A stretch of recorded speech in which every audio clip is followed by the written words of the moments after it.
mentioned, I am currently the Readiness Director, Global Director for Dynamics 365 Customer Service. And what that means is I train, a lot of our field folks, in fact, in hundreds, and sometimes the number runs into thousands, because we are hiring quite a bit of these, great talent to sell and accelerate our business, Dynamics business.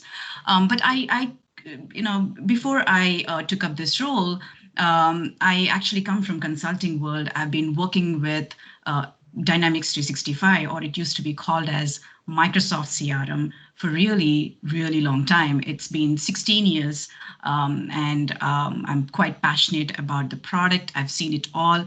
I started with version 4.0. In fact, 3.0, and I've seen every version of how this product evolved over the years, and it's amazing to see, the full suite of Dynamics 365 business applications that we have today, and what we can do, in terms of business outcomes. So, enablement is my passion. Like I said, I do quite a lot of readiness as part of Microsoft, trainings and such throughout the year. But I'm really privileged to be, focusing on Dynamics customer service, because this space is something that resonates a lot with me. There's customer point of view, there is the agent's point of view, and also the business decision makers, the people who have to make a call to transform their contact centers. There's a lot of complexity in this space, and so we, in a way, can bring a lot of change with our technology. And it's really amazing to be part of this journey, to be able to collaborate with all the great talent, actually, the engineering, the marketing folks. And I usually act as the first line of defense for the sales world. So together we are doing something really, really interesting and very exciting, actually. So today I would, I'd like to take this opportunity to take you through what it means when we say, hey, we have this all-in-one digital contact center, we can do it all, right? It's a little bit high level than what Neil has taken you guys through. He actually cracked open the application to run you through the actual feature functions, the nuts and bolts of it. We're going to take a step back and look at it through the lens of all up, right? Voice and unified routing and all other latest innovations in this space.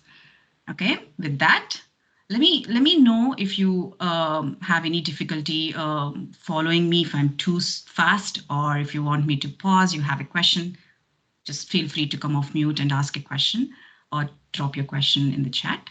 I would like this session to be quite interactive. Well, when it comes to service, what we have seen typically is organizations who are differentiating in the market and who are really, really able to get through the pandemic and still make a difference are the ones who are investing in providing those exceptional customer experiences. But it's really not that simple. Customer experience is a very broad term, because every time we as a customer, we interact with the brand, it is a touch point, right? It could be, I as a customer, I could just simply walk into a store, or I can pick up my phone and call an agent. Or if I'm a millennial, I don't like doing this. I prefer to interact with the brand, via various digital engagement channels, maybe live chat or Twitter or Facebook. There are many, many channels out there. But every touch point is very, very important for the brand to make sure that every time a customer reaches the brand, the experience is consistent, experience is seamless, and it's really easy for the customer to reach out to the brand anytime through any device. Really, there should not be any difference between how a customer interacts with the brand. We call this as no wrong door policy. Right? A customer could approach in any way to interact with the brand. But the totality of all of these interactions, right? Every touch points, the sum of all of these throughout the lifetime of that customer's relationship with the brand is customer experience. And it's extremely, extremely hard for any organization to really keep up and to meet that expectation of providing excellent world-class customer experiences. It's extremely hard. And it's extremely hard to measure it as well. How do you measure this? It's not just simply customer satisfaction, it's totality of various different parameters. And so the North Star these companies are trying to achieve or investing in is to reach that goal of providing seamless, personalized, exceptional customer experiences. But we all are customers, we resonate quite a bit with this topic. In order to get that experience, the people who interact with the actual customers, end customers, are, the agents, are under extreme pressure almost all the time. There's so much of, I used to work with a lot of customers in service business, and I've had a chance to work closely with actual customer service agents as well as supervisors. The kind of churn that this industry experiences is tremendous, right? Because agents have legacy applications. The landscape is almost all the time on premise.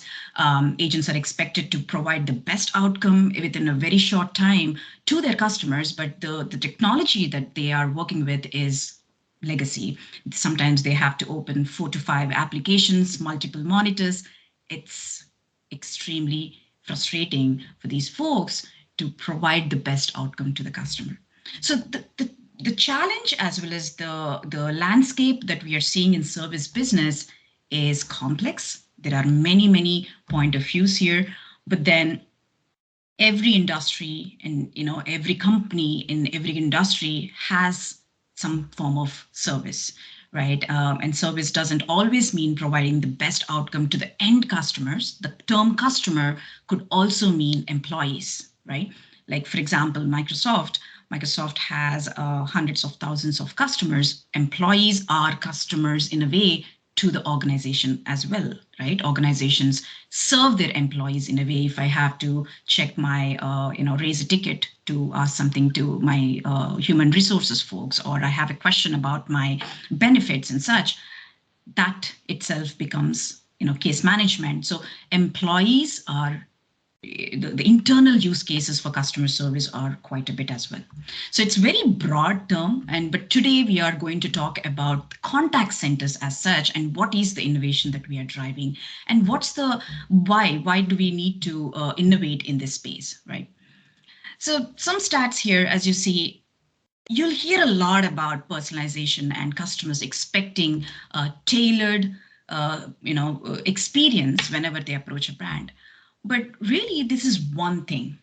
As the stats show here, 80% of customers expect personalized experience, right? They expect a brand to know them, to serve them, right? To know their preferences, interests, likes and dislikes, affinities, their demography details, and everything. Basically, data, their data, personal data is already with the brand.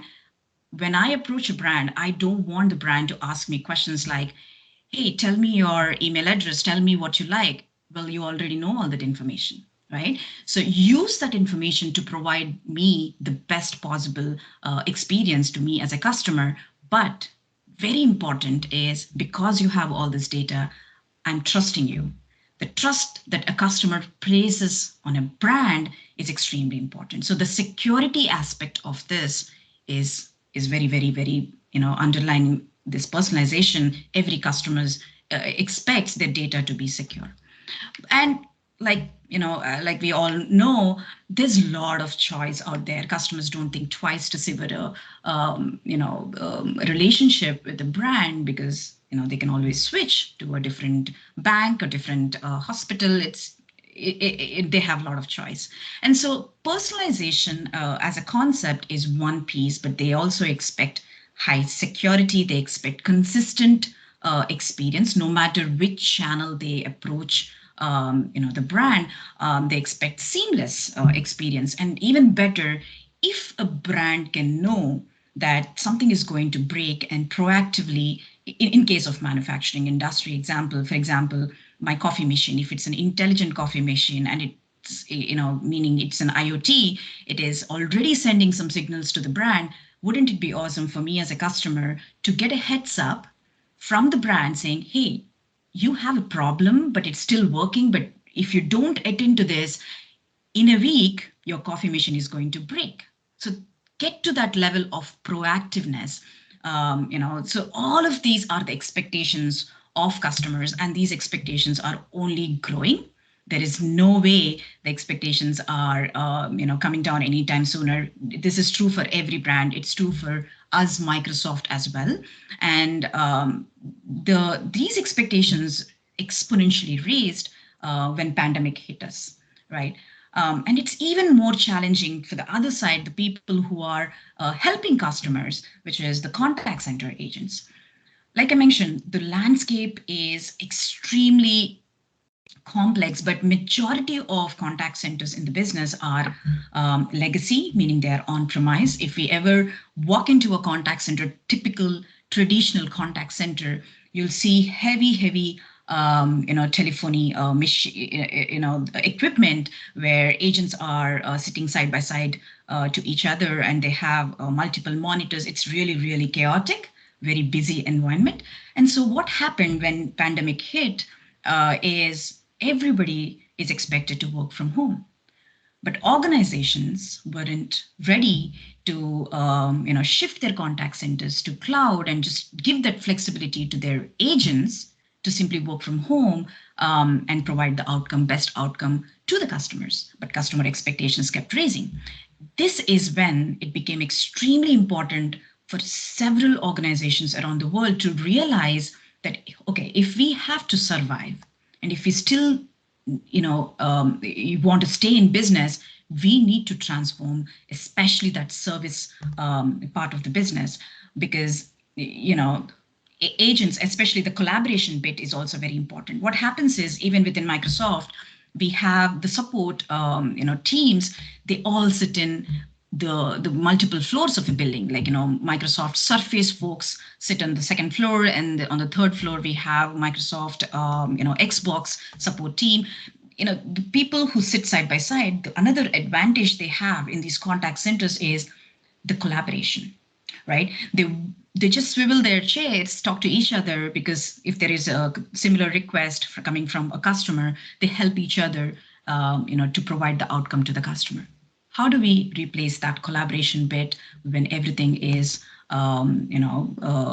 everybody's working from home? So all these are the challenges in this space. And so we really have two folds or two point of views here. Number one is the customer point of view. I don't have to belabor this at all. We all know the frustrations in this space. Sometimes the wait times are high because we are not unable to reach the agent. Maybe sometimes I, as a customer, don't want to wait at all, don't want to talk to someone. I want to be able to simply chat with someone because I can multitask. I'm working and still I want to get my support.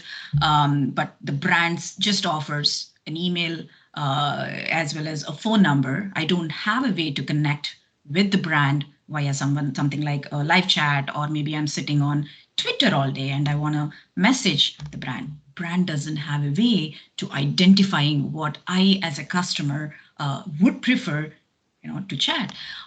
Or sometimes I finally wait and I get connected to an agent, but it's a wrong agent. He absolutely has no idea what my problem is.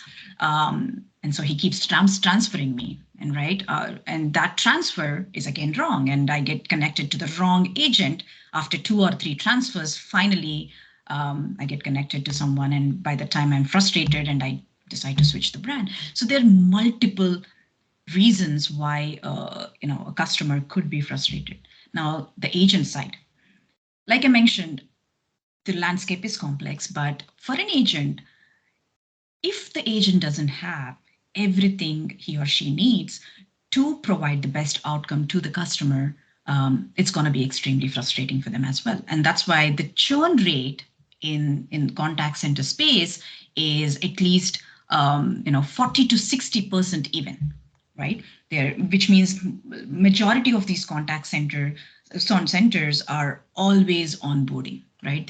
You might even be talking to someone who joined just this week, right? How can an agent who is new, who is absolutely new to the brand, learn everything about the brand and provide that consistent experience, the same quality of service to the customer in first week of their service?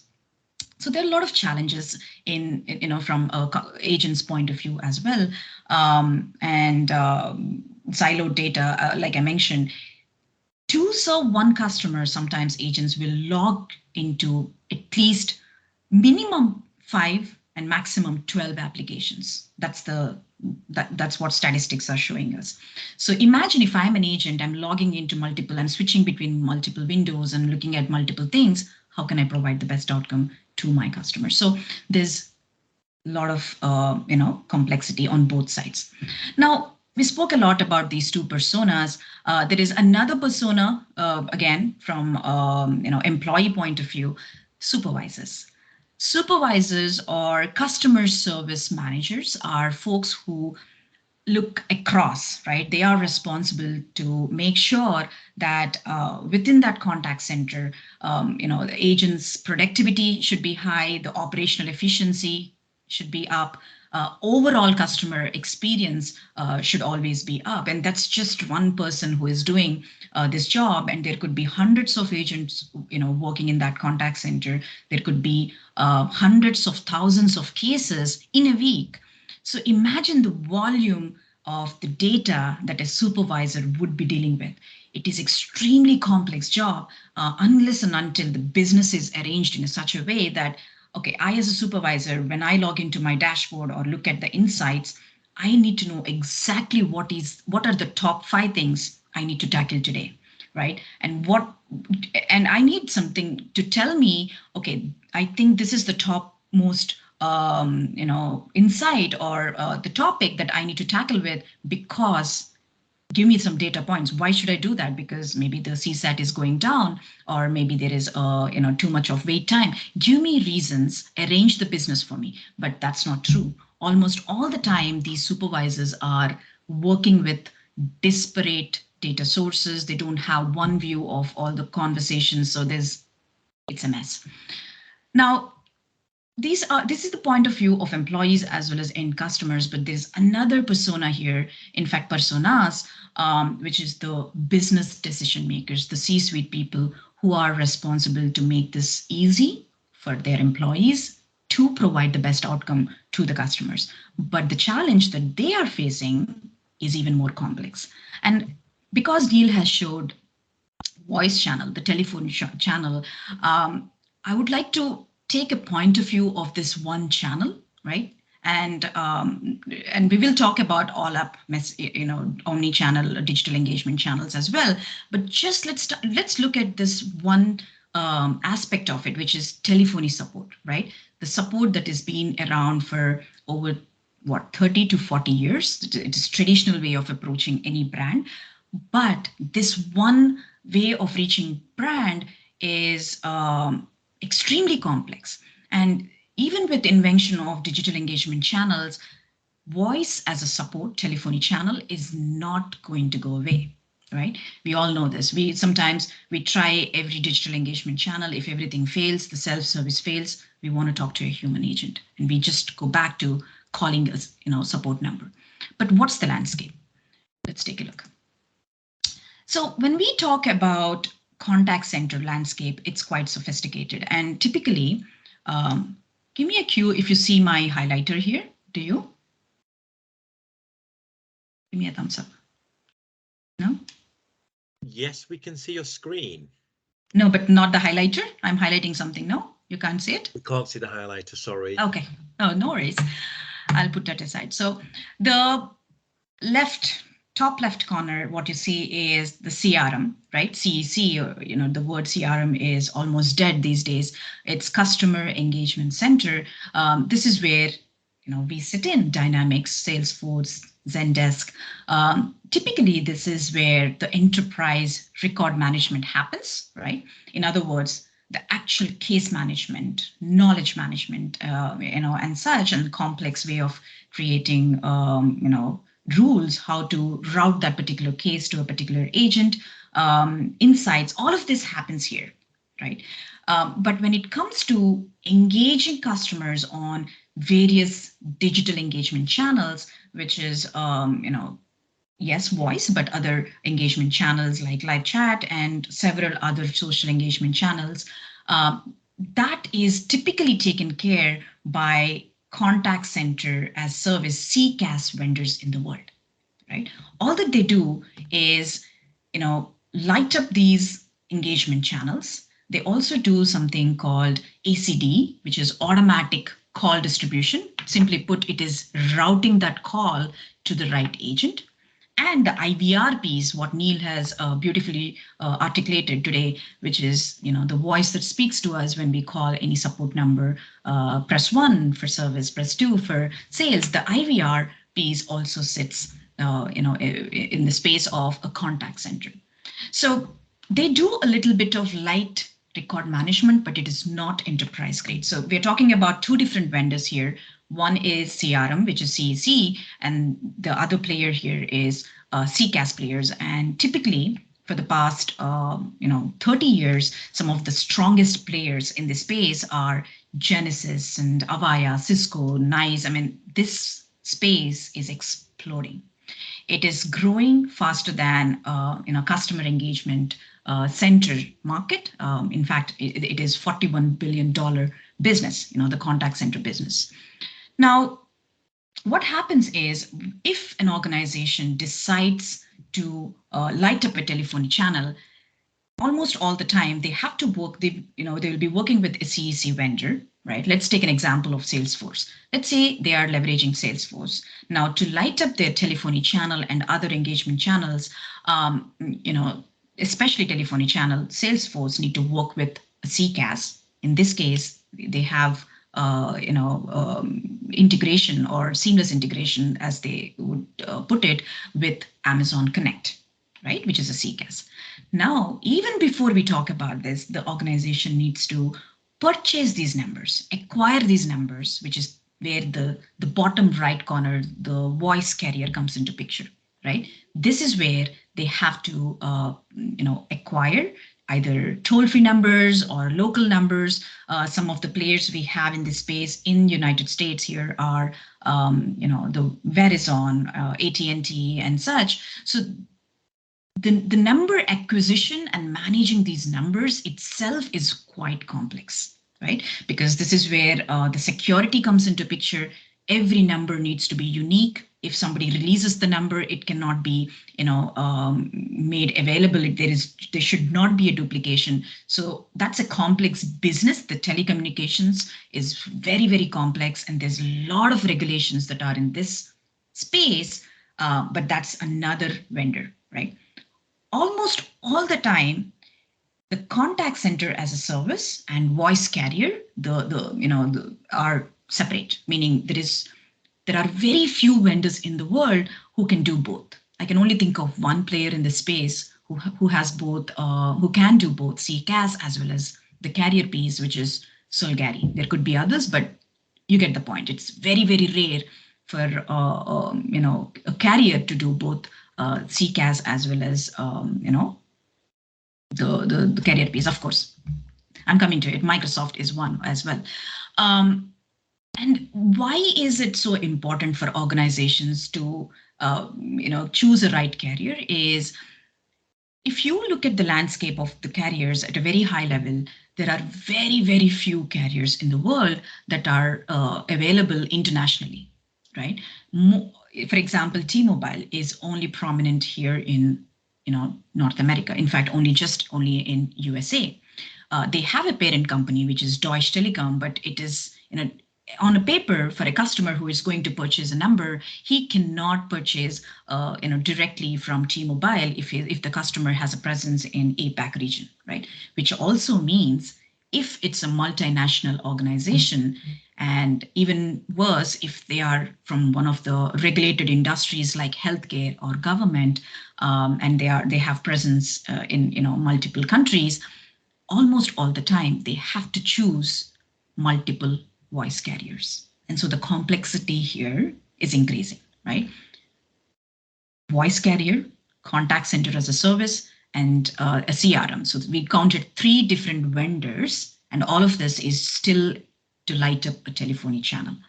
Now, what do we see here? On the bottom left corner is a new emerging market, which is conversational AI. This is much advanced than the IVR that we are talking about as part of voice, meaning there are some of the best of the breed IVRs here. Nuance, for example, which is capable of understanding person's language, and then voice print, authenticate a customer, which can understand the jargons and slangs of knowledge to provide the best outcome to the customers, right? Simply put, these are the IVRs. So again, if I go back to the example of a customer who has Salesforce, their CRM is Salesforce, their CCaaS is Amazon Connect, and the conversational AI in their case would be Einstein, if I'm not wrong. So, but then the data, the more the complex the landscape, the data is fragmented, meaning the voice recordings in this landscape are going to be with Amazon Connect, right? And rest of the data, which is the case management, records, actual records, the cases and knowledge articles and such, will be in Salesforce. And so for a supervisor, if we take a lens of, the personas we just discussed, for an agent, the experience is going to be inconsistent. Why? Because if an agent is serving a customer, let's say on live chat, the way the call comes in or everything within his or her interface works is going to be different when the actual telephony interaction comes into their interface, because now it is being lighted up by another vendor, Amazon Connect, and the recordings stay with Amazon Connect. And for a supervisor, if we need to bring all of this together, let's say I'm a supervisor, I need to look across all channel interactions. Doesn't matter if it is voice or Facebook or Twitter, I need a view, holistic view of what is going on with my business in this month, so I can take the right action at the right time to prevent my customer frustrations. Unless Salesforce stitches all of this data together to make a unified report to provide a holistic view, it's extremely difficult for me as a supervisor to understand this, because the voice data is siloed. I'll have to look at two different reports to understand what's going on. It's actually complex. And so there is another space here. I'm adding a little bit more complexity, the middle part here, UCaaS. So we talked about collaboration, right? In typically, agents speak to each other to provide the outcome to the customers. But what happens if agent is sitting at it, working from his home, but and the issue is quite complex, and the expert is, let's say, working within the same organization, but maybe he or she is in entirely different part of the world, and agent has to collaborate with the expert, right? And so this is where the UCaaS space plays into picture. For Salesforce, they have Slack, the internal collaboration communication application. It is important for agents to have that seamless ability to collaborate with any expert in the organization. It shouldn't matter. For me as a customer, when I approach a brand, it shouldn't matter about all of this complexity. I simply want my issue or customer request to be taken care of as soon as possible so I can get on with the work, right? A best service is a service which doesn't keep the customer at all with the brand, unless customer wants to engage to to get something else. Maybe there is a advice that the customer is seeking, so customer is willingly approaching the brand and spending that extra time. Otherwise, I want to get away with the brand and just be on with. So all of this becomes the technology point of view, but at a very high level, every organization is trying to minimize this complexity to provide the best outcome to the customer. And so what are we saying? What exactly does Microsoft have? How are we addressing this challenge? And so that is, let's look at one piece of it, the agent point of view. and how the interactions are treated. And then I'll give you an all-up view of, what does this look like? What are the components within all-in-one digital contact center? What you see here is, and before I talk about this, all-in-one digital contact center is not a product. It's totality of three different solution areas, and everything we have here, right? And what I mean by that is the hero product that we're talking about is Dynamics customer service, right? What Neil has demoed to you guys is the customer service workspace, which is the interface, right? It's a multi-session interface for an agent. On top of it, we have two light up digital engagement channels as well as voice. We have Omnichannel for customer service add-on, right? We have different combinations. If customer wants just voice, it's voice add-on, or they want voice plus digital, we have a combined add-on. So apart from add-ons, we have the core product is Dynamics customer service. On top of it is our engagement layer, where you have omni-channel as well as voice add-ons. And then the collaboration bit, right? That's where another solution area, which is modern workplace, is coming into picture, right? So an agent could collaborate very easily with anybody within the organization who might be using Teams. So we have integrated these two solution areas, which is BizApps and modern workplace, seamlessly. So agent doesn't have to, even switch their interface to provide the best outcome to the customer. So that's the collaboration bit that you see. And another solution area is the Azure piece of it. Why? What does Azure have to do with any of this? Well, when we talk about voice, the carrier piece that I just articulated is being powered by Azure Communication Services, right?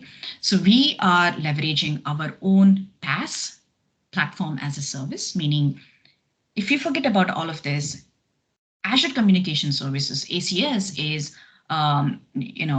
Microsoft's platform as a service. As an example, if an organization wants to build something like Slack or something like Teams, right, internal communication application, ground up, they can do so by leveraging ACS. It's really vast. There's so much an organization can do by leveraging ACS. But from BizApp's point of view, in the context of omnichannel voice, we are leveraging one piece of ACS, which is the carrier piece, right? When as Neil showed, when an administrator wants to, let's say, acquire a phone number, right? That is so extracted that you wouldn't know that you're interacting with Azure at all. From Dynamics point of view, it'll appear as if you're simply acquiring, with a button click, you're acquiring a new number. It's that simple. It's extremely, user friendly to work with. And so just to hone in here, on the left here, you have digital engagement channels and voice, and really lighting up other social, channels like Twitter, WhatsApp, WeChat. We have a lot of them. That is not our unique differentiation. In fact, every other player in this market, like Salesforce, Zendesk, ServiceNow, all of these folks can do this. It's really nothing special that Microsoft does. But what is really powerful, then where we differentiate, is the voice piece of it. We are giving organizations an ability to light up voice within a matter of minutes. If done right, you can do this in 5 minutes. We call this as 5x5 experience. You can experience this if you spin a trial with the tenant in USA. Voice is included as part of the trial. Within 5 minutes, you can light up voice channel.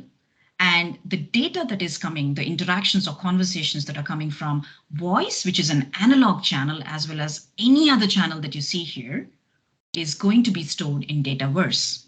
It's one place where everything, every single interaction is going to be stored, unlike, how the landscape is today, which is disparate, disconnected. Voice data is almost all the time stored with the contact center, the customer picks, could be a Genesis or Nice. So that itself drives a lot of experience for the agent and for the supervisor, and eventually the North Star, it becomes a reason to provide the best outcome to the customer, right? Because I mean, I don't have to peel this onion. If the data is staying in one place, number one, the supervisors will get holistic view of what's going on within a contact center. For an agent, the experience is going to be extremely consistent. And whatever you see here on the right, like there are some very powerful AI models. Some of these are, I have a demo, recorded demo that I'm going to play as well. But Neil also did a great job showing the real-time sentiment analysis or smart assist, the AI suggestions. These are extremely powerful AI models. And you see me stressing that they're extremely powerful, and the reason is we built these ground up, keeping in mind that every single AI model is working to provide every help that is needed to the agent. So the outcome that agent is providing to the customer is going to be most effective and efficient, right? What I mean by that? Well, you've seen that customer service workspace is a multi-session interface, right? Meaning an agent can work with multiple customers at the same time. Well, how can an organization make sure that I, as an agent, if I'm working with, let's say, 5 different customers who are approaching me from, let's say, 5 different entirely different channels, right? Maybe I'm interacting with a customer on phone. One customer is on live chat, Facebook, Twitter, WhatsApp, 5 different engagements. Now, how can an organization make sure that agent is fully equipped to provide consistent and most high quality service to every single customer, even though there are 5 different concurrent interactions?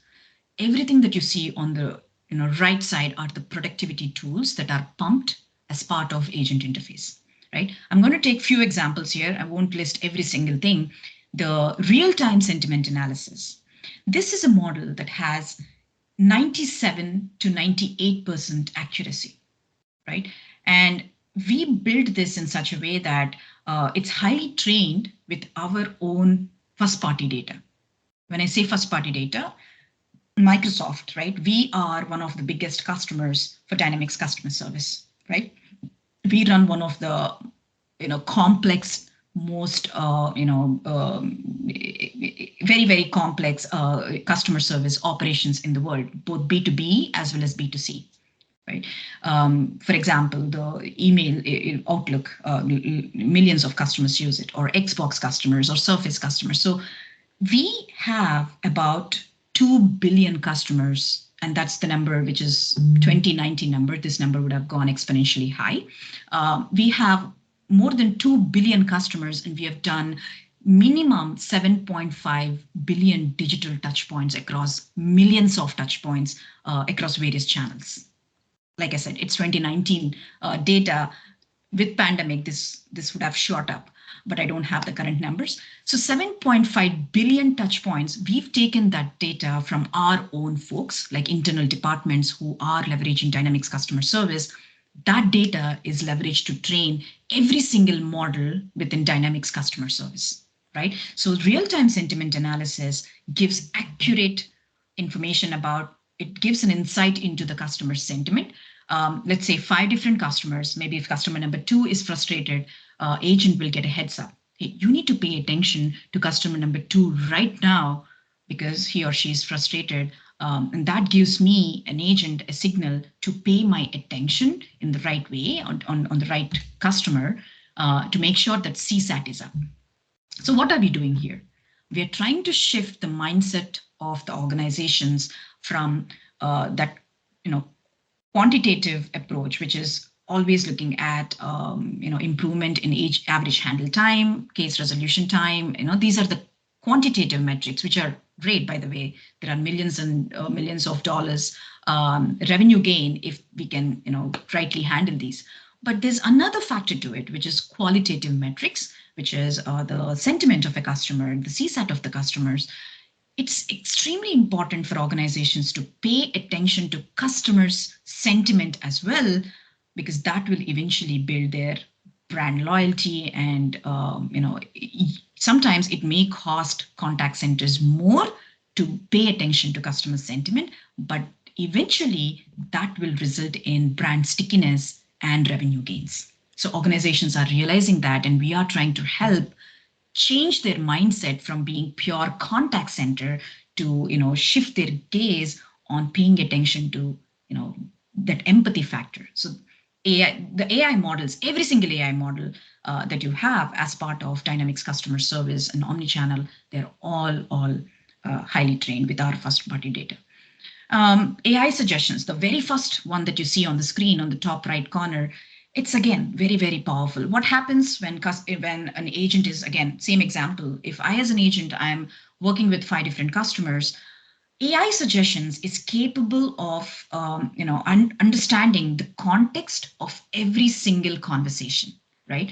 And it is capable of identifying the intent of the customer. What exactly does the customer need to surface the right article that might help me as an agent to provide the right outcome, as well as the recently resolved cases within the context of each session. So for 5 different conversations, it will be entirely different suggestions backed by data, right? If it tells me these are the top 3 knowledge articles that I think will help you to provide the right outcome to your customers, well, it gives me an insight. I am 97% sure that this article will help you. So the confident percentage is also, it's really, really minute, but all these are pumped as part of agent interface.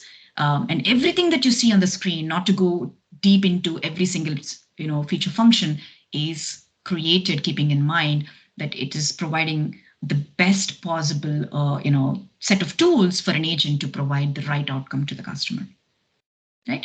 So now let's take a step back and understand. You keep hearing about the technologies, right? The unified routing, Nuance, and Power Virtual Agents.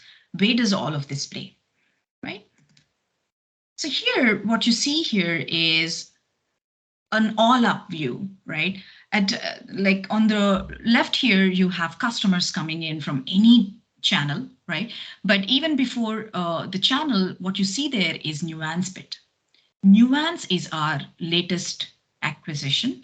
The integration or the actual product truth is not yet in place, but it is coming very soon for all of us.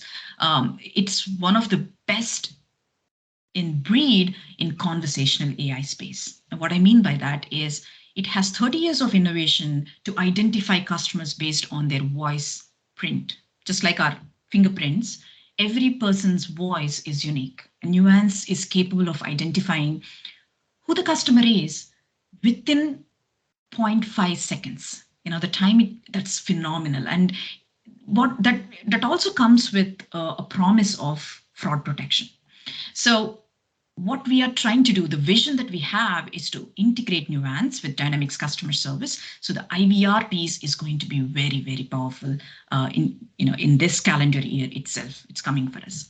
And so Nuance sits there, and then comes engagement channels. I mean, we have many engagement channels here, including an analog channel like voice. And as you see here, digital plus voice, which is analog channel, is all going to be treated alike. And self-service today, if customer is ready to purchase voice, right? They are interested to go with omnichannel voice. The IVR that is going to drive the experience for them is Power Virtual Agents, right? The low-code, no-code conversational intelligence that we have is, and that itself is unique differentiation because it's a SaaS, right? And it is so easy. I mean, when I teach a class, if a student is coming from absolutely no background of creating a bot, we manage to teach them to create within 30 minutes. It's that simple. Just create a bot. And the differentiation we have here is it doesn't matter. If there is one bot that an organization creates, they can leverage the same bot and scale that bot across all channels, including voice. So I have one bot. It works exactly the same way it is designed on live chat, on Facebook, as well as on voice. The only difference is it speaks to a customer on voice channel, but if you look at it from the lens of the interface or the actual bot that is created, it's really one bot, and that's really really powerful for us. Um, and when I say powerful, majority of the time, virtual agents are capable of resolving or providing the outcome to the customers. It is not necessary that unless the bot is, there are few reasons why bot would not be able to resolve something, provide resolution for the customer.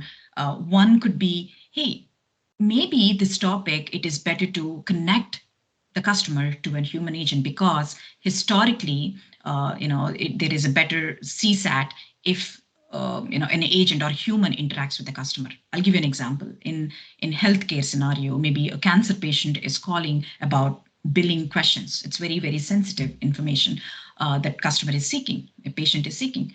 I, as a patient, I don't want to talk to a bot, a machine. So an organization, that healthcare organization, should be capable of understanding what the topic is, who the customer is, and when should we, route that particular request to a conversational AI, or when should we directly skip that step and directly get in touch with, get that patient in touch with a human agent. We are providing that ability to measure the success of what is that shift and adjust between bots and humans to provide and to carve that right journey for every single customer. And so that's where, and even within Microsoft, we are able to deflect about 97% of our customer requests with Power Virtual Agents. It's really, really powerful. And those 3% is where the assisted support comes into picture. And then that's where the routing, let's talk about intelligent routing, what you see in the middle. When the bot decides to hand off that particular conversation to an agent, it is extremely important to understand who the customer is, the intent of the customer, what are the skill sets that are needed to provide the best outcome to the customer, and then look across the organization. Maybe there are hundreds and thousands of agents, but route this interaction to the right agent who has availability, capacity, enough time to provide the best outcome to the customers. We are going to take a little bit of closer look at unified routing just in a bit, but that is being powered by unified routing, the functionality within the entire stack that you see here. And once the interaction is routed to an agent, everything that Neil has shown, the interface is very powerful. It's multi-session interface. You have a lot of AI-driven tools that are part of the interface to empower that agent to provide the best outcome to the customer, right? If the intelligence is at the fingertips of an agent.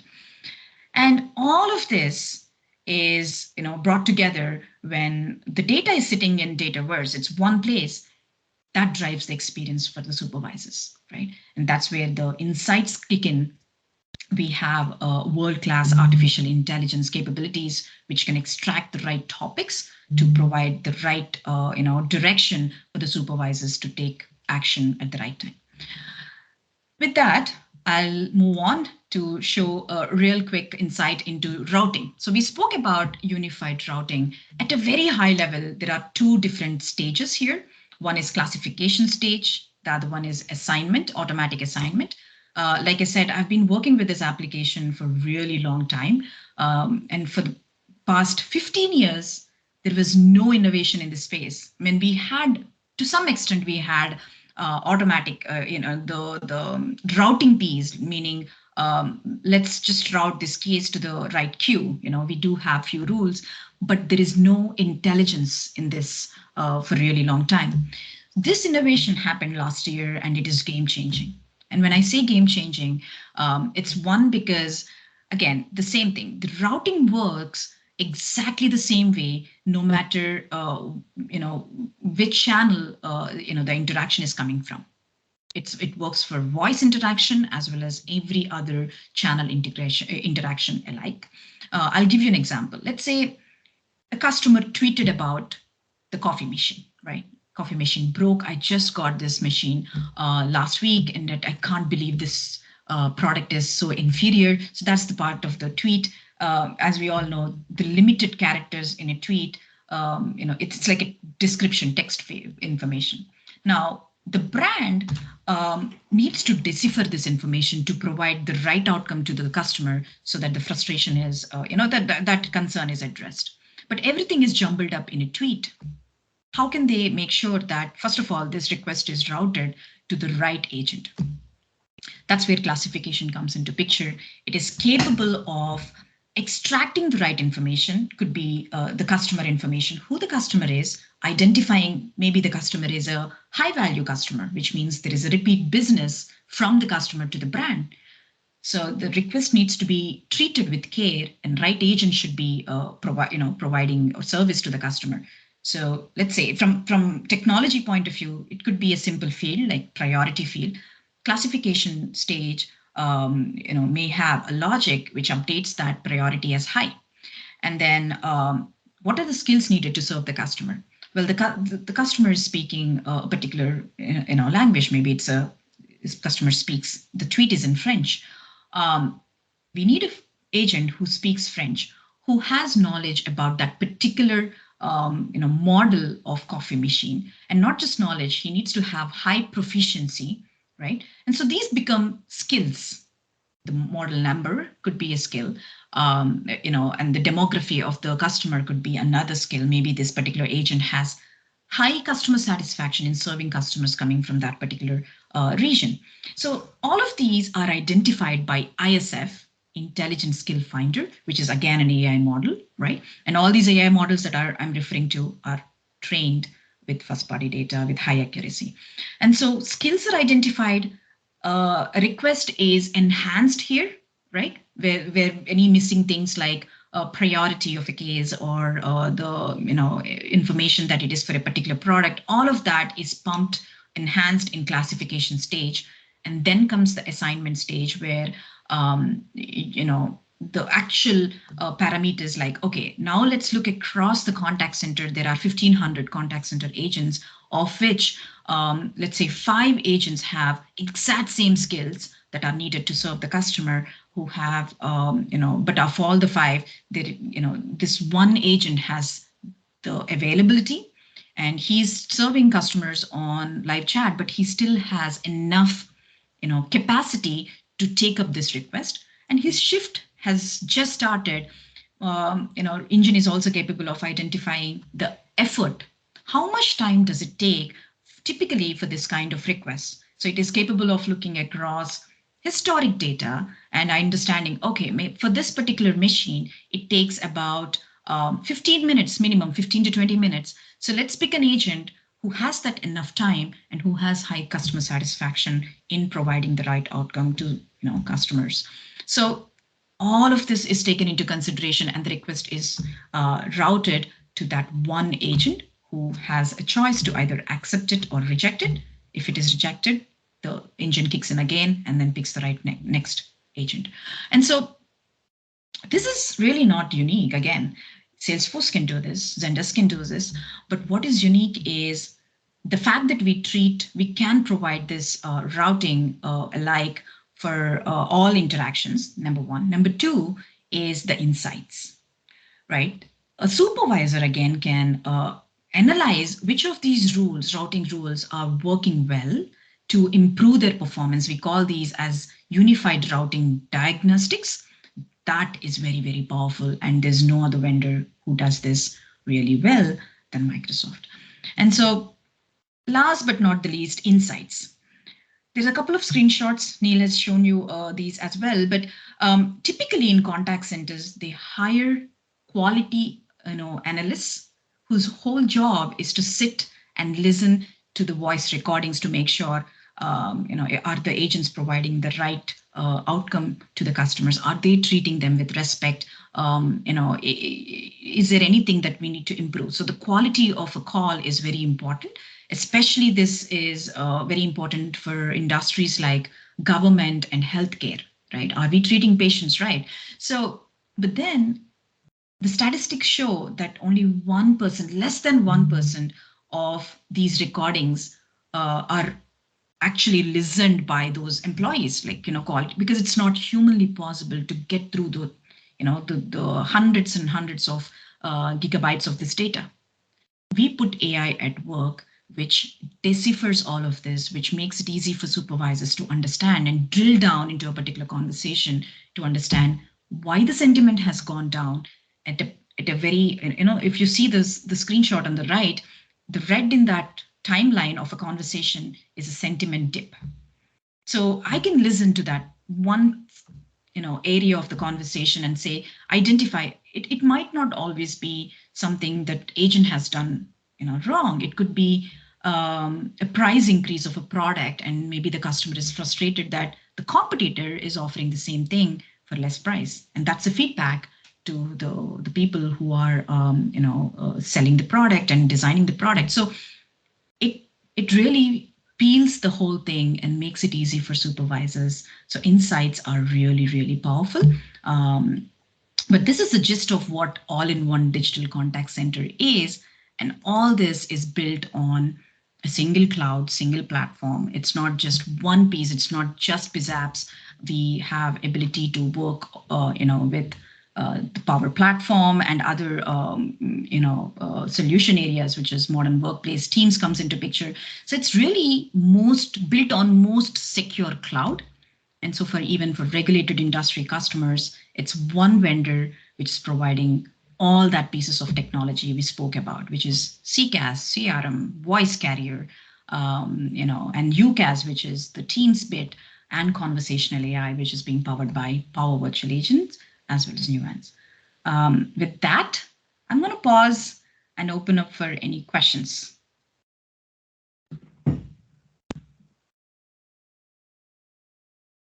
Thank you, Sree. Okay, let's take a look to see if there are any questions. There's a comment by Neil saying 110% agree. Provisioning my first number was very crazy simple. So just some great feedback from Alejandro and from Sudaram saying thank you very much. Sundaram, I apologize. No, you're fine. Excellent. So thank you so much, Sree, for what you've done exactly is you've given the enterprise implications of the actual call center solutions, as well as address some of the challenges that some of the organizations have to face. So sharing that insight and into some of the reasons and rationalization as to the current omnichannel solution, it really helps to explain why the architecture makes sense for many call center organizations. So thank you so much, Sree, for taking the time out of your busy day today to share that insight with us, to help us make better decisions when it comes to architecting and implementing these global call center solutions. Of course, thank you. The pleasure is mine.